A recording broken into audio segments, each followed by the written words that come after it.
I'm Boston 25 News reporter Drew Caritas in Boston, where a new rule on broker fees in Massachusetts is set to take effect on August 1st, shifting what's typically a full month's rent payment onto the landlord instead of the renter.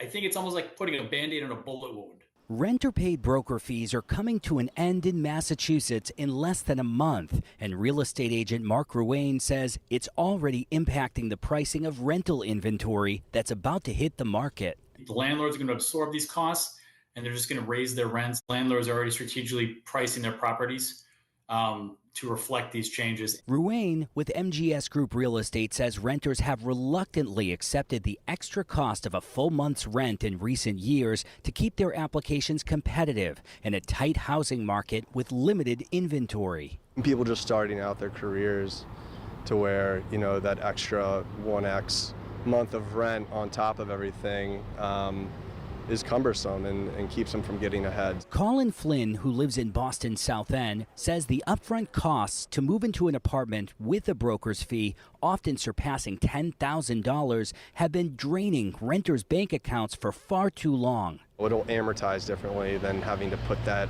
shell that out immediately when you get slapped with broker's fee, first, last, security.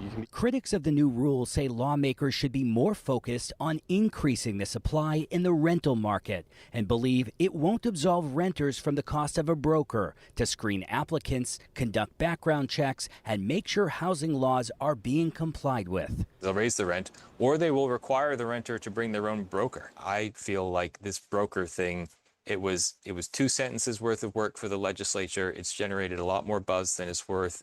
Real estate agents with decades of experience here in Boston say landlords used to pay broker fees when the market was soft, then often split it with the tenant when things balanced out before the market got really competitive. Some predict that this new policy will lead to more multi-year leases. In Boston, Drew Caritas for your local station, Boston 25 News.